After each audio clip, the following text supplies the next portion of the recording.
ఐనవేలి మండలం 21 గ్రామాలకు సంబంధించినటువంటి రైతాంగం 6 కాలాల పాటు పండించినటువంటి పంట ఈ కూటమి ప్రభుత్వం కొనుగోలు చేయట్లేదనేటువంటి నినాదంతో వారి నిరసనతో ఐనవేలి మండలం ముక్తేశ్వరం సెంటర్లో వారు పండించినటువంటి ధాన్యాన్ని మరి ట్రాక్టర్ల పైన తీసుకువచ్చి మరి ముక్తేశ్వరం సెంటర్లో ధర్నా కార్యక్రమం చేయడం జరిగింది. అలాగనే మా యొక్క ఆంధ్రప్రదేశ్ రాష్ట్ర వైఎస్ఆర్ కాంగ్రెస్ పార్టీ అధ్యక్షులు జగన్మోహన్ రెడ్డి గారు మన అకాల వర్షాలు కురవడంలో రైతులకు అండగా ఉండండి, రైతుకు అండగా నిలిచి వారి వద్ద ధాన్యం కొనుగోలు చేసేదాకా కూడా విశ్రమించుకోకుండా ప్రభుత్వం మీద పోరాటం చేయమని మాకు వారు పిలిపివ్వడం జరిగింది. ఆ పిలుపుని అందుకుని మరి ఉభయ గోదావరి జిల్లాల రీజనల్ కోఆర్డినేటర్ బొత్స సత్యనారాయణ గారు, అంబేద్కర్ గారు కోనసీమ జిల్లా అధ్యక్షులు చెర్ల జగ్గిరెడ్డి గారు ఆదేశాల మేరకు మరి మొన్న 7వ తారీఖున బిఆర్ అంబేద్కర్ కోనసీమ జిల్లాలో రైతుల తరపున ఒకరోజు నిరసన దీక్ష కూడా చేయడం జరిగింది.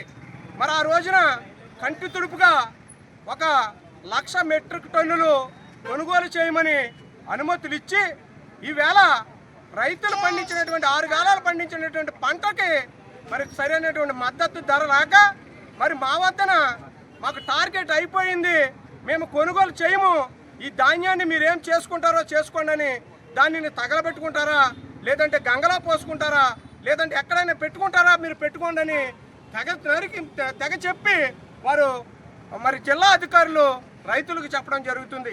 ఇది ఎంతవరకు సమంజసం, ఇది ఎంతవరకు న్యాయం? మరి ఈ యొక్క ప్రభుత్వం రాష్ట్రం ఆంధ్ర రాష్ట్రం అన్నపూర్ణ రాష్ట్రం అంటారు.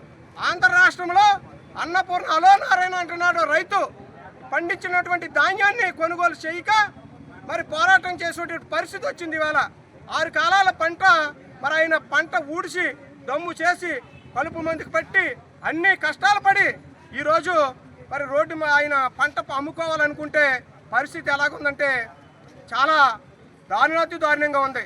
పైన చూస్తే వరుణుడు నేను కురుస్తున్నాను అని బెదిరిస్తూ అక్కడక్కడ అడపాదడపా వర్షాలు కురవడం జరుగుతుంది. రైతులు గుండెల్లో రైలు పరిగెడుతుంది.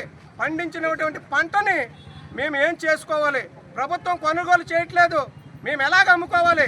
ఇప్పుడు ఉన్నటువంటి దళారులు ఎవరైతే ఉన్నారో ఆ దళారులు 1000 రూపాయలకి ఇస్తారా మీ ధాన్యాన్ని, 1200కి ఇస్తారా, 1300కి ఇస్తారని ఒక సంత మార్కెట్లో ఉన్నటువంటి పశువుల మార్కెట్ కొంటున్నటువంటి పరిస్థితి.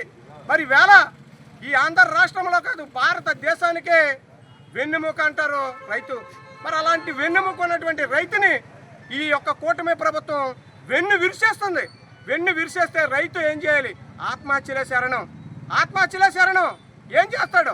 10 కాలాల పాటు ఆయన పండించినటువంటి పంట ఈరోజు చేతికి వచ్చేటప్పటికి మరి ఆయన చూస్తుంటే అప్పులలో నాకు అప్పు కడతావా లేదా అని అడుగుతుంటుంటే పైకి కిందకు చూడటం జరుగుతుంది. అయ్యా ఏం చేయాలో తెలియట్లేదు, ఇక్కడ చూస్తే ప్రభుత్వం ధాన్యం కొనుగోలు చేయట్లేదు, మేము ఏం చేయాలో తెలియట్లేదు అని అంటున్నారు.